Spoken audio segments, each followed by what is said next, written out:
control del equilibrio del calcio y del fosfato, este es el tema del capítulo 79 que yo les había dejado que leyeran. Entonces, vimos que el calcio y el fosfato eran dos minerales muy importantes porque formaban las sales que daban la dureza al hueso por medio de la formación de la hidroxiapatita.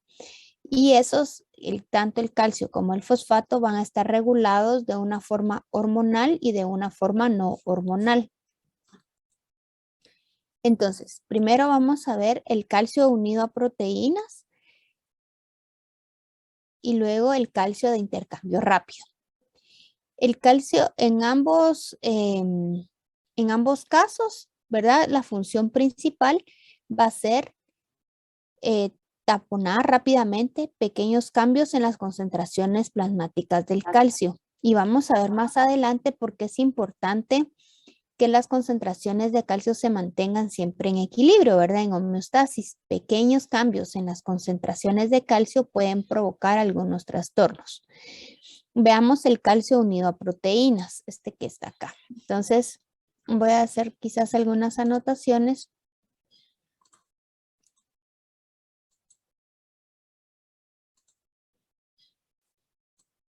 Aquí para que les quede, lo vayan anotando.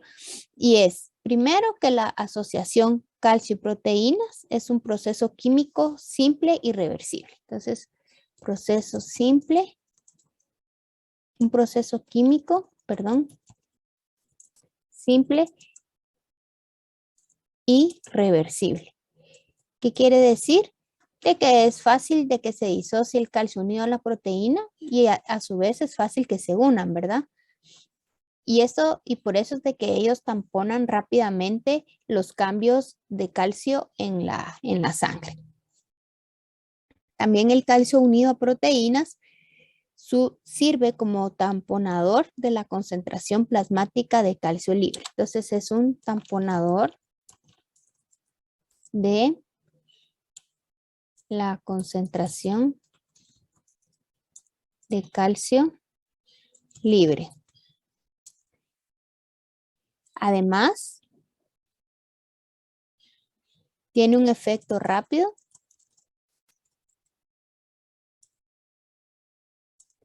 y no requiere vías complejas.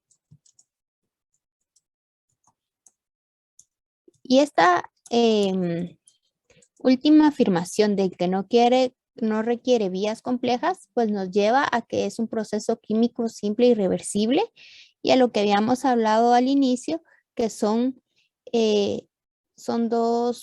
mecanismo que tampona cambios mínimos en la concentración del calcio sanguíneo, ¿sí? Por lo tanto, al no tener un efecto rápido y no requerir de vías complejas, no cumple con homeostasis del calcio a largo plazo. Entonces es un sistema a corto plazo. Muy bien. Por otro lado, tenemos el calcio de intercambio rápido. Como su nombre lo dice, ¿verdad? Va a proporcionar una defensa rápida frente a cambios en la concentración de calcio y solo actúa igual que el calcio unido a proteínas en el corto plazo. Otra de las características de este calcio de intercambio rápido es que es un calcio que se encuentra en la superficie del hueso. ¿Cómo se llama la superficie del hueso? La capa más superficial. ¿Se recuerda? Periósteo. Ajá, entonces el calcio de intercambio rápido está en el periósteo. Otra cosa importante es que ¿por qué le damos importancia a estos dos mecanismos? Es porque el 99% del calcio se encuentra en el hueso y recuérdense que una de las funciones principales del hueso era almacenar calcio y fosfato, ¿verdad? y el 1% restante se encuentra en equilibrio en el plasma sanguíneo. Entonces tenemos una cantidad de calcio suelto o calcio libre, que se llama calcio libre, ¿verdad? En el plasma, que se encuentra en intercambio entre la sangre, ¿verdad? Y el hueso, y entre el hueso y la sangre, en esas dos vías. Muy bien.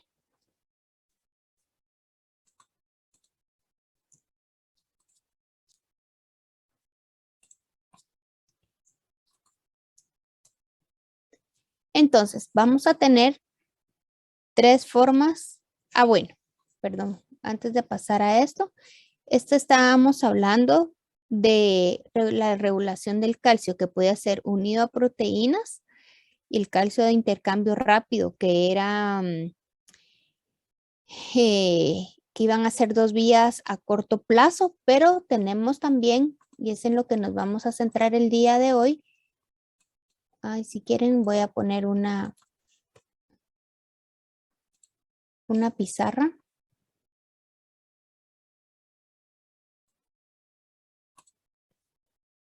para hablar de esto.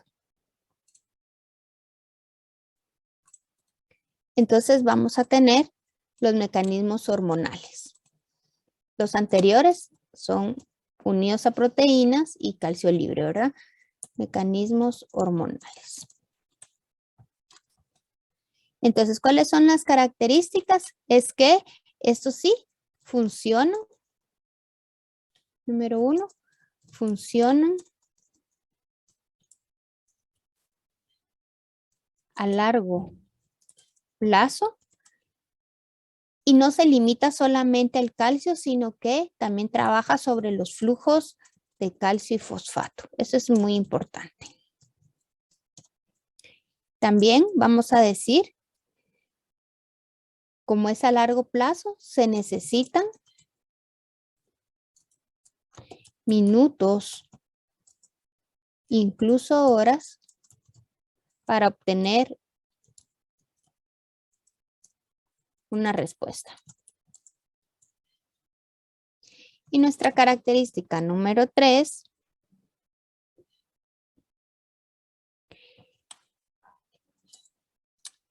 son mecanismos de control de la calcemia altamente eficientes. Eficientes. Muy bien. ¿Cómo se define la calcemia? A ver, alguien que haya leído su capítulo, ¿qué me puede decir sobre la calcemia? ¿Qué es?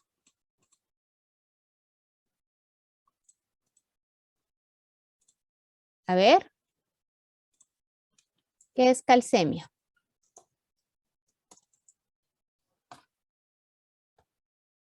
Sería la concentración de calcio ¿Concentración de calcio en dónde? sanguínea, creo. Así es, en la sangre, ¿verdad? Sanguíneo. O en otros libros podemos encontrar calcio plasmático, ¿verdad? Y que la calcemia pues puede ser de dos tipos, dependiendo de sus concentraciones. Aunque lo vamos a ver ahorita más a detalle, pero pudiera darse una hipercalcemia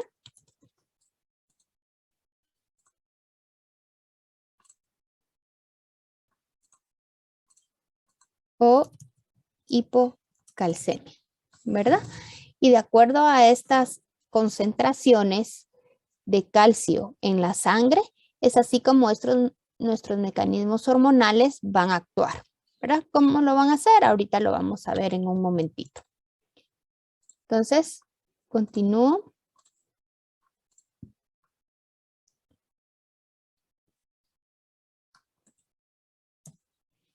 Nosotros vamos a tener tres formas en las que el calcio el calcio plasmático, ¿verdad? Entonces el calcio o la calcemia o el calcio sanguíneo se va a presentar en tres formas.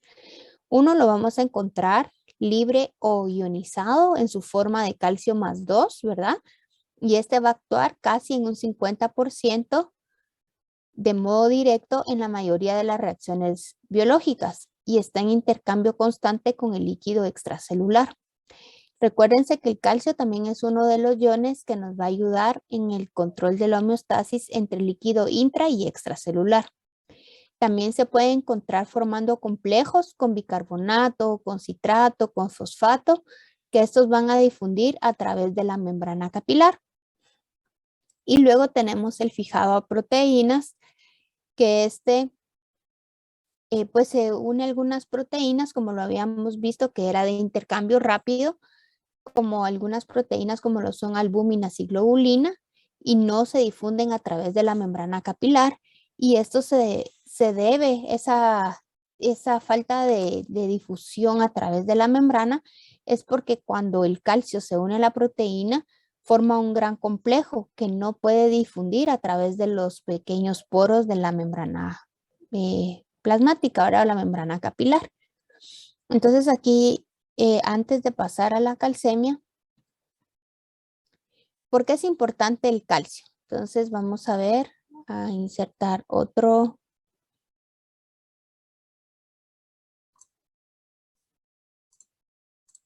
pizarra.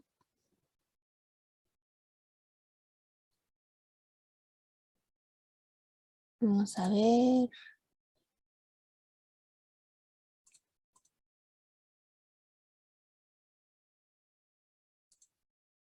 Y vamos a decir cuáles son las funciones del calcio. ¿Cuáles son las funciones? ¿Alguien me puede decir qué leyó del documento?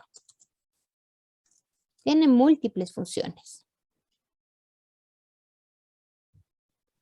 Contracción muscular. Ajá, ayuda, ¿verdad? O ayuda o interviene en la contracción muscular. Muy bien. ¿Cuál otro? Y transmisión de impulsos nerviosos. Excelente. Transmisión de impulsos nerviosos también es una de las funciones. ¿Qué otra cosa? Vamos a ver qué me pusieron en el chat. Coagulación de la sangre, muy importante. Coagulación sanguínea. ¿Cuál otro?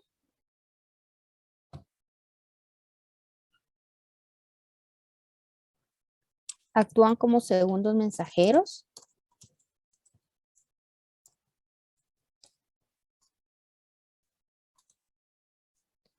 Claro, formación de hueso. Eso es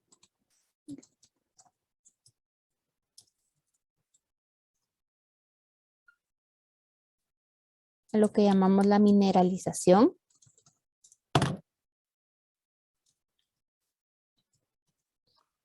Además, también actúa o ayuda a algunas reacciones enzimáticas.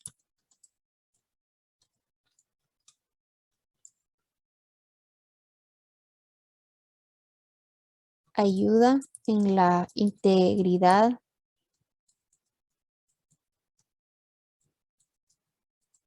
de las membranas. También recuérdense que nos ayuda en el transporte celular porque forma bombas, ¿verdad?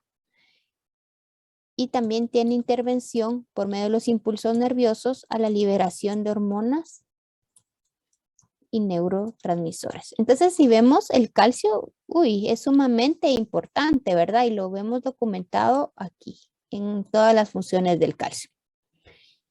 Entonces, ahora sí, pasemos a nuestra presentación, continuemos y vamos a ver la calcemia. Entonces, ya dijeron la definición, que es la concentración de calcio en la sangre. Dijimos que más o menos 1.1% de calcio corporal está en el líquido extracelular y la mayoría, el 1%, en el interior de la célula, en el citoplasma. Y el 99% va a estar almacenado en los huesos. Otra cosa importante es que no es absorbido directamente en el intestino y vamos a ver cómo es que entonces se absorbe. Pero todos los iones bivalentes, es decir, que tienen una carga más 2 como el magnesio, el manganeso, todos los que son más 2, esos no pueden ser absorbidos directamente en el intestino, sino que necesitan de algo más que los ayude. En este caso, en el calcio va a ser la vitamina D. Ahorita lo vamos a ver más adelante. Y las funciones, pues ya las vimos hace un ratito en pizarra. A partir de esto, entonces de la calcemia, mencionamos que nosotros podríamos pasar por dos extremos si es que no se llega a controlar con la homeostasis estos cambios en la concentración de calcio y podríamos tener hipercalcemia o hipocalcemia, ¿sí? Entonces, más o menos acá en este dibujo, nosotros podemos ver cuántos miligramos en el intestino, en primer lugar, ¿verdad? Tenemos 1 gramo por día, ¿verdad? Que podemos consumir, pero que se excreta 850 miligramos por día, o sea, prácticamente pasa libre el calcio si es que no está unido con la vitamina D. Vemos también un flujo del calcio extracelular, 900 miligramos. Vemos que 300 miligramos pueden pasar al intestino, 500 miligramos al día almacenarse hacia el hueso. Y vemos también, como lo decíamos al principio, que esta es una reacción rápidamente reversible, ¿verdad? Así como llega calcio al hueso, también llega calcio hacia el líquido extracelular, ¿verdad? O sea, hay un intercambio rápido. Y a partir de eso podemos decir entonces de que el riñón también, pues en su funcionamiento normal, elimina cierta cantidad de calcio, más o menos 150 miligramos al día, que va a ir muy de la mano o va a depender también de el consumo diario. Entonces, hablando de estos dos conceptos de hipercalcemia e hipocalcemia, vamos a verlos un poco más a detalle, diciendo que, entonces, ya definimos hipocalcemia y es la disminución excesiva de la concentración de calcio. Y esa disminución excesiva nos puede llevar a excitación a nivel del sistema nervioso y tetania. ¿Sí? Esta, ¿leyeron qué era la tetania? ¿Alguien que me pueda decir?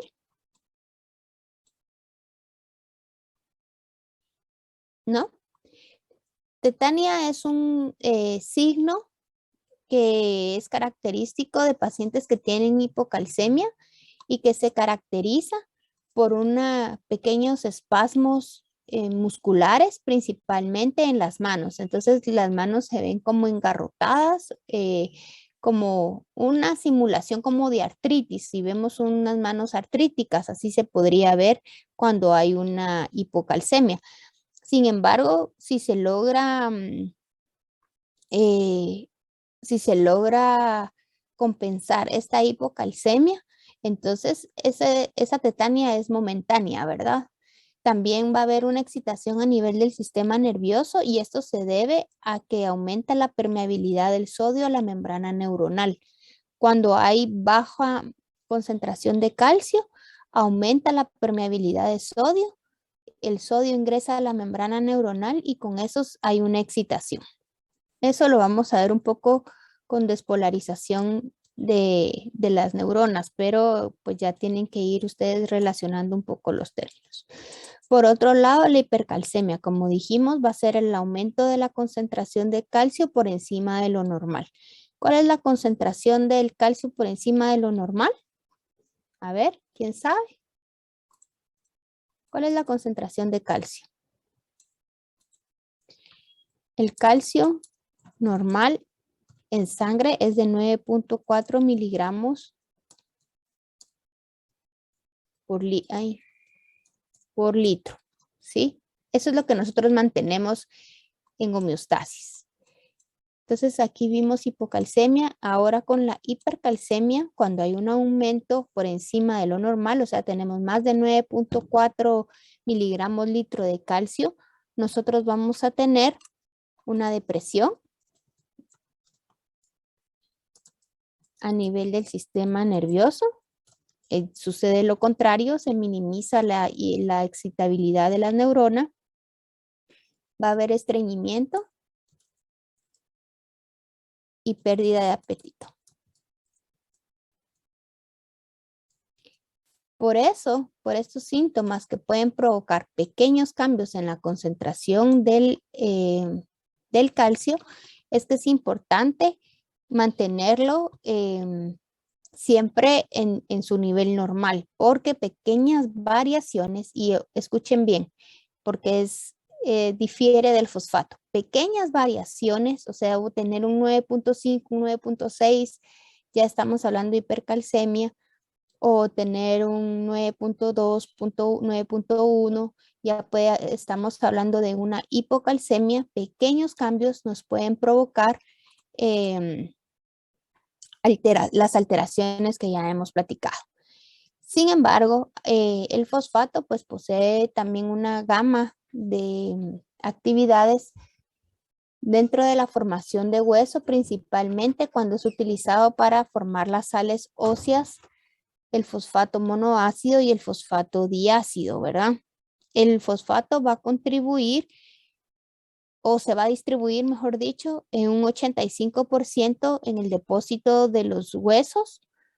Va a estar más o menos de un 14 a un 15% en el líquido intracelular y un 1% en el líquido extracelular. Como les decía, a diferencia del calcio, la disminución o el aumento de estos iones no van a representar consecuencias corporales significativas. Quiere decir de que si aumentamos un poco la concentración de los fosfatos, no nos va a producir ninguna patología o ningún padecimiento, ningún síntoma de interés o que sea significativo a nivel corporal, ¿verdad?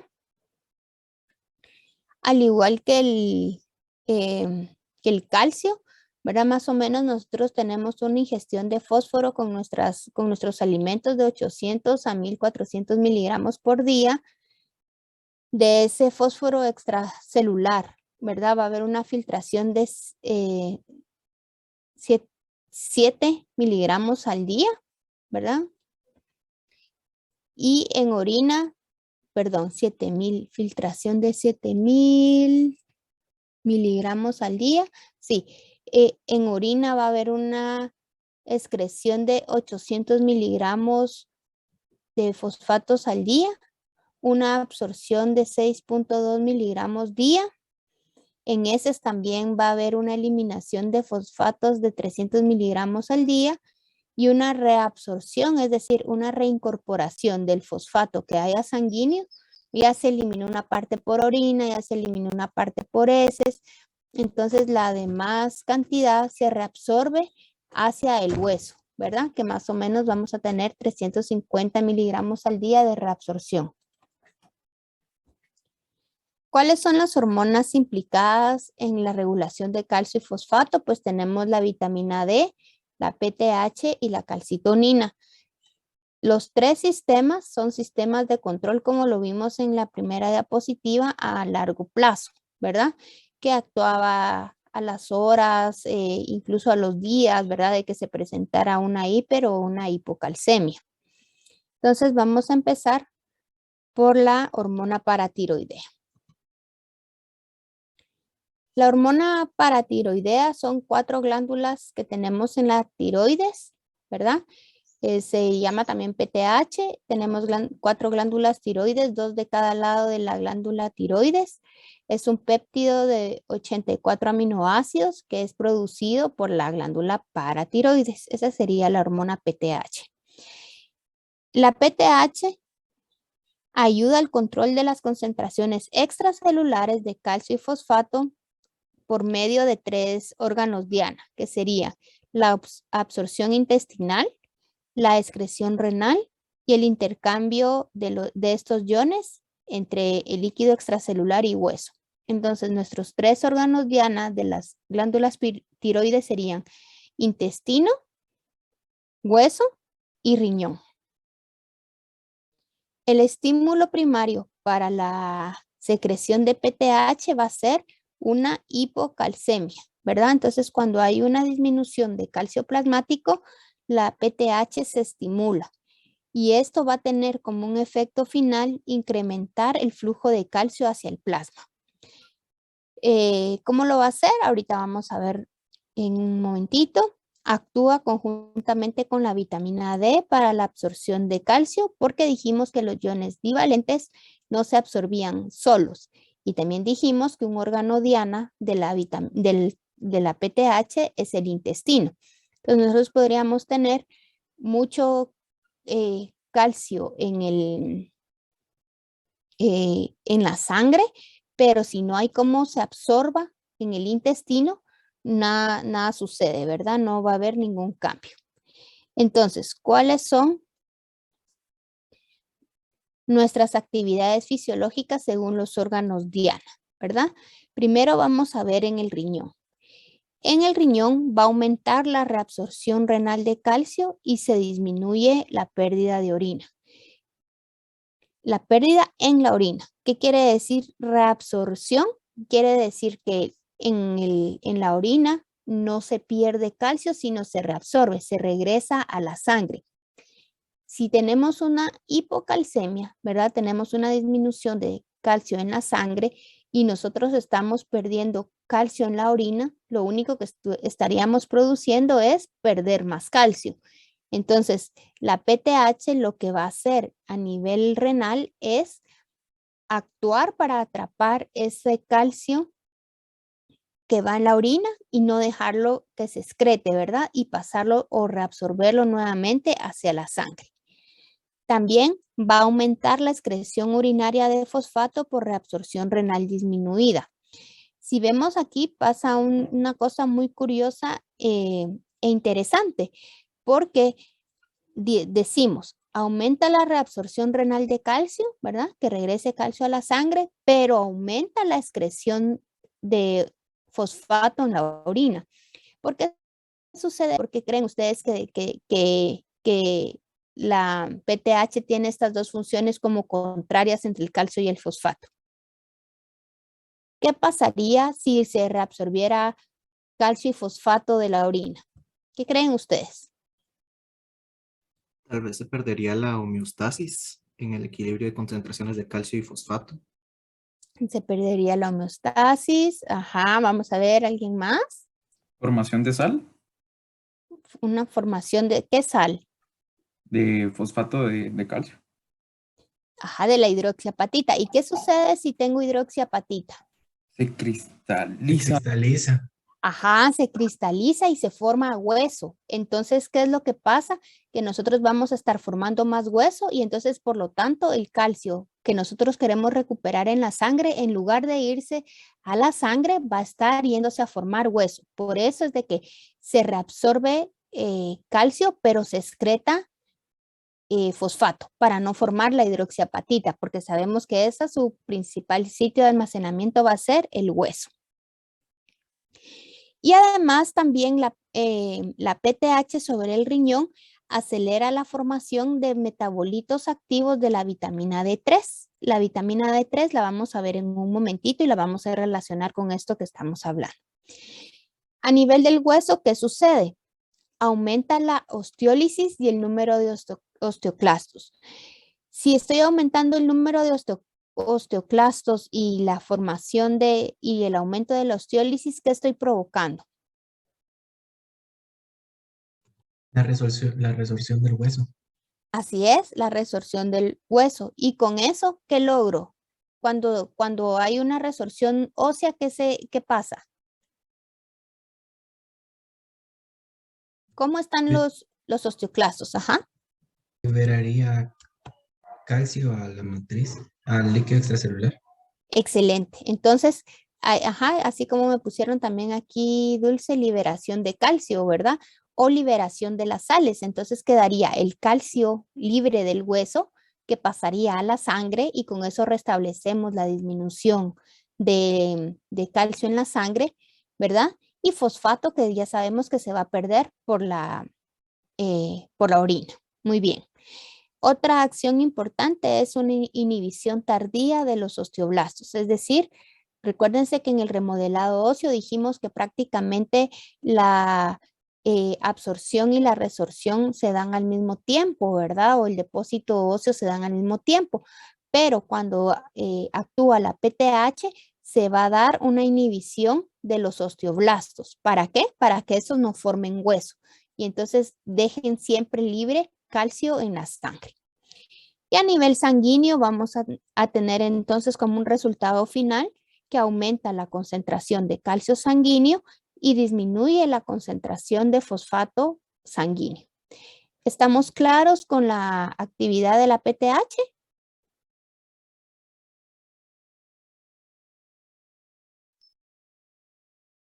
¿O tienen alguna duda?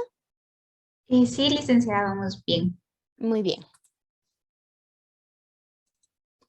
Entonces, ahora veamos a la vitamina D, porque ahí, si se dan cuenta, nos faltó un órgano diana que dijimos que era el intestino, ¿verdad? Pero esto lo vamos a relacionar con la vitamina D y su relación con la formación de hueso. Ya dijimos que si no hay vitamina D, no se puede absorber los iones bivalentes a nivel intestinal.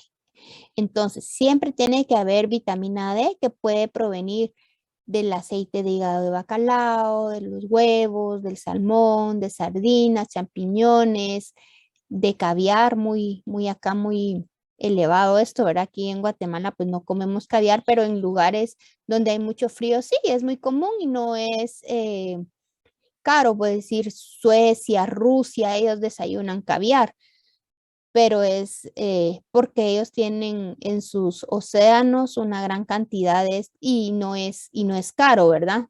Sí, qué elegancia la de Francia, ¿verdad? Pero allá no lo ven como elegante, porque allá ellos tienen abundante cantidad de estos huevos, ¿verdad? Entonces ellos lo ven normal como incluso como una mermelada en un pan tostado. Kevin no come mariscos, sí, son ricos, pero el caviar yo ya lo probé y no me gustó, la verdad no me gustó.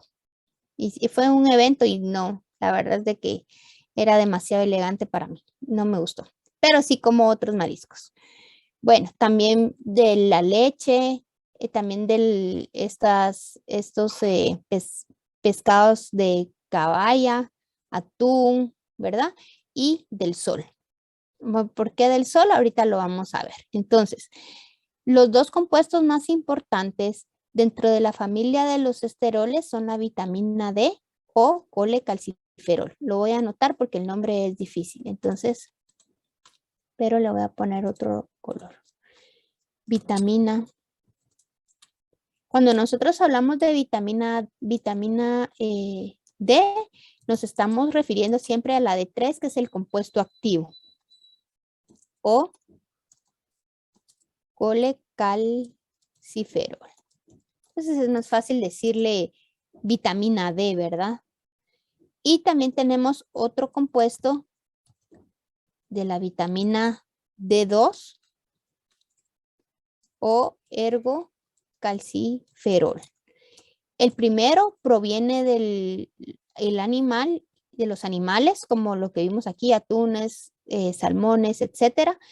Y el ergocalciferol viene de plantas, ¿verdad? Entonces podemos obtener vitamina D de ambas fuentes. Sin embargo, el más potente y el que más es utilizado para las funciones fisiológicas va a ser el que nosotros llamamos como colecalciferol o vitamina D.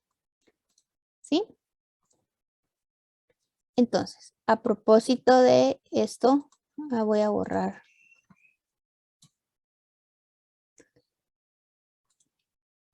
Ay, ¿por qué no puedo borrar eso?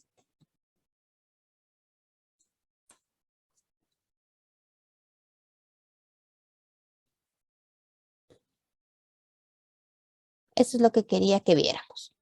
Entonces, la vitamina D para convertirse en su forma activa tiene que pasar por una serie de procesos que van a ir procesos metabólicos que van actuando en forma de cascada. Primero vamos a tener el 7-dehidrocolecalciferol, ¿verdad? Que con la ayuda del sol o la exposición al sol, por eso es muy importante también la exposición al sol. No sé si han escuchado de esto, ¿verdad? Que uno siempre tiene que asolearse unos minutos en el día. Cuando ahorita que nos dio COVID también, ¿verdad? Que salir unos minutitos a la tipo 10, 11, cuando el sol está más tenue, a recibir un poco de sol, porque el sol va a activar a la formación de la vitamina D3. Esta se forma en la piel, ¿verdad? A expensas del sol. En países donde hay mucho frío y donde sale poco el sol, hay unas cámaras solares, ¿verdad? Entonces la gente va a esas cámaras solares para fortalecer sus huesos y activar la vitamina D3. Entonces, esta vitamina D3 que se forma en la piel va a viajar hacia el hígado, en donde se va a convertir en la 25-hidroxicolecalciferol, ¿sí? Esta 25-hidroxicolecalciferol después se va a transformar en los riñones en la 1,25-dihidroxicolecalciferol, que esta va a ser la forma más activa de la vitamina D. ¿Por qué hablábamos de la relación con la PTH? Porque la PTH ayuda a la formación de esta vitamina D, ¿sí? Y va a tener una relación inversa con la concentración de calcio. Y eso ya lo vimos, ¿verdad? Cuando hay una disminución de calcio, aumenta mi concentración de PTH, aumenta mi concentración de vitamina D. Y va a suceder lo contrario, cuando disminuye la concentración de calcio plasmático, es el estímulo primario para la PTH se active y también para que la vitamina D se empiece a formar en su forma activa. Luego tenemos la 1-alfa hidroxilasa, que esta es una enzima que se encuentra en el riñón, que va a estar estimulada por la PTH, y ya vimos por qué, porque necesitamos, ¿verdad? Que cuando haya una disminución de calcio, pues la PTH active al riñón de manera que se reabsorba el calcio hacia la sangre y se excrete el fosfato, y eso lo hace por medio de la 1-alfa hidroxilasa. Bueno, si disminuyen los niveles de calcio plasmático, ya vimos, ¿verdad? Que va a aumentar la secreción de PTH, y esto a su vez promueve la 1,25 dihidroxicolecalciferol, que es la vitamina D, ¿verdad? También va a activar a la alfa-1 hidroxilasa, y esto va a ser disminuyendo el fosfato plasmático, ¿verdad? Es decir, aumentando la excreción del fosfato en la orina. Y entonces, por lo tanto, tenemos una disminución. Y por lo tanto, la disminución de calcio y de fosfato activan a la 1-hidroxilasa y aumentan el 1,25-hidroxicolecalciferol. Ambas, la PTH y la vitamina D, tienen que trabajar en conjunto, porque ya vimos de que si solo está la PTH activada y hay un montón de calcio libre y hay calcio libre, de todos modos no sucede nada a nivel intestinal, porque la vitamina D es la que ayuda a la reabsorción del calcio, ¿verdad? Que está en la sangre. Entonces, no pasaría nada si nosotros tenemos suficiente calcio en la sangre, pero este no puede reabsorberse porque no hay vitamina D a nivel intestinal, ¿verdad? ¿Cuáles son los efectos o las acciones de la vitamina D en las tres? Vamos a ver. Ahí está. ¿Cuáles son los efectos o las acciones de la vitamina D? Entonces, primero vamos a tener. Ay, perdón.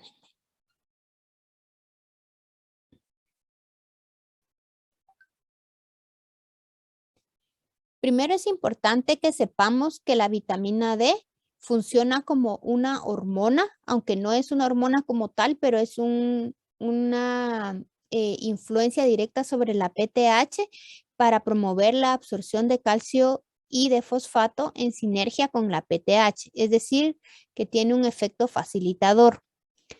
A nivel de los riñones va a aumentar la absorción de calcio y fosfato y con eso disminuye la excreción de las sustancias en la orina. A nivel del hueso, estimula la actividad de los osteoclastos y la resorción ósea y en conjunto con la PTH, ¿verdad?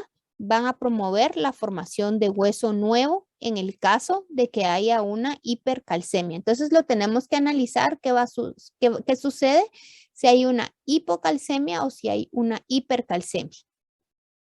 Si hay una hipocalcemia, la PTH actúa, ¿verdad? Llevando todo el calcio que esté afuera de la sangre, ¿verdad? Como activar los osteoclastos, etcétera. Que la orina no excrete calcio y lo regrese a la sangre y con eso yo regreso a mis niveles normales y guardo la homeostasis del calcio en la sangre. Al contrario, si hay un aumento o hay una hipercalcemia, se va a inactivar y entonces lo que va a suceder a nivel del riñón es que yo voy a empezar a excretar mucho calcio y fosfatos, ¿verdad? Para que no, con esa hipercalcemia yo elimino el calcio que está en exceso en la sangre y puedo disminuir entonces la concentración de calcio sanguíneo. Y en el hueso tengo el efecto de que el fosfato y el calcio se unan para formar hueso y entonces ya no tengo opción a que el calcio permanezca libre en la sangre, sino que está formando hueso y almacenándose en forma de hidroxiapatita. ¿Estamos claros con eso?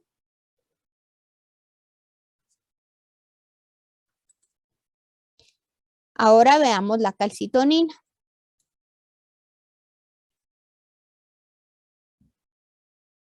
La calcitonina va a ser voy a volver a usar una pizarra para hacer algunas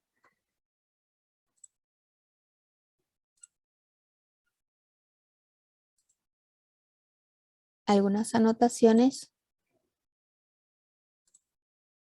Y vamos a hablar ahora sobre la calcitonina.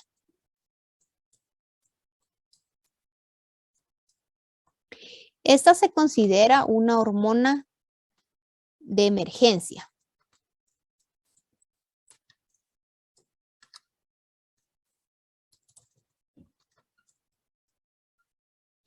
Porque evita el desarrollo de hipercalcemia. Además, es un mecanismo de regulación de calcio que se llama del día a día, porque todos los días la calcitonina está monitoreando cuánto calcio hay en mi plasma sanguíneo. Entonces, si hay una hipercalcemia, entonces va a tener ciertos efectos que vamos a ver ahorita. Es una hormona que es secretada por la glándula tiroides. ¿Se recuerdan en el dibujo de la paratiroides? Vimos la tiroides. Ahorita vamos a ver otro dibujo para recordarnos. Y la secreción y síntesis de la calcitonina se lleva a cabo por la célula C parafoliculares de la tiroides. Entonces, esas son las características de la calcitonina.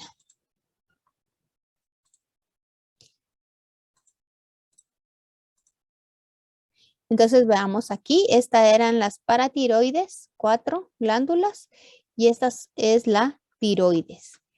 Por eso las personas que tienen problemas a nivel de tiroides pueden después tener, o de paratiroides, ¿verdad? Hay quienes les tienen que extirpar las glándulas pueden tener problemas de osteoporosis o de formación de hueso, huesos frágiles, etcétera, ¿verdad? Es una relación directa. Entonces, vemos aquí los órganos diana en los que actúa la calcitonina. Primero veamos sobre el riñón. Sobre el riñón, la calcitonina va a disminuir la reabsorción tubular y por lo tanto disminuyen ambos iones en el plasma. Quiere decir de que va a excretarse en la orina calcio y fosfato, porque ya dijimos de que la calcitonina se va a activar cuando hay una hipercalcemia, ¿verdad?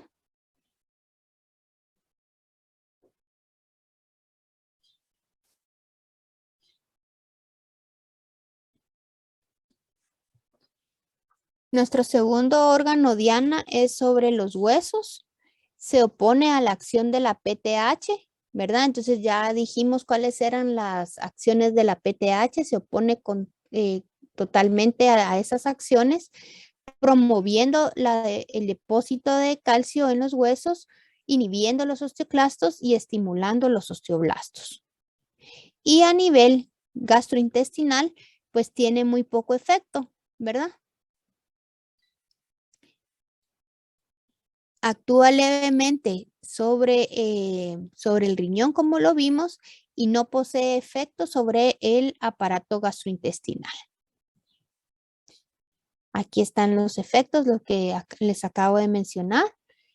El estímulo primario de activación es el aumento de las concentraciones de calcio. Su acción global es disminuir las concentraciones de calcio y fosfato. Su diana principal es sobre el hueso. Actúa levemente sobre el riñón, excretando ambos iones y no posee efecto sobre el aparato gastrointestinal. Aquí ya vimos esto, ¿verdad? Sobre el hueso inhibe la actividad de los osteoclastos y por lo tanto la resorción ósea, y el calcio plasmático se transporta hacia el hueso para formar o para almacenarse ahí, ¿verdad? Y que no haya más calcio en la sangre.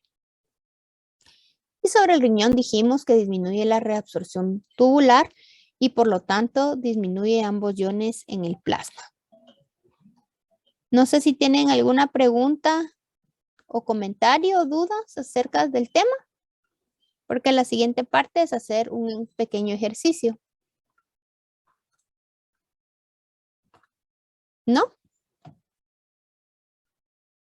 Muy bien. Entonces, primero les voy a compartir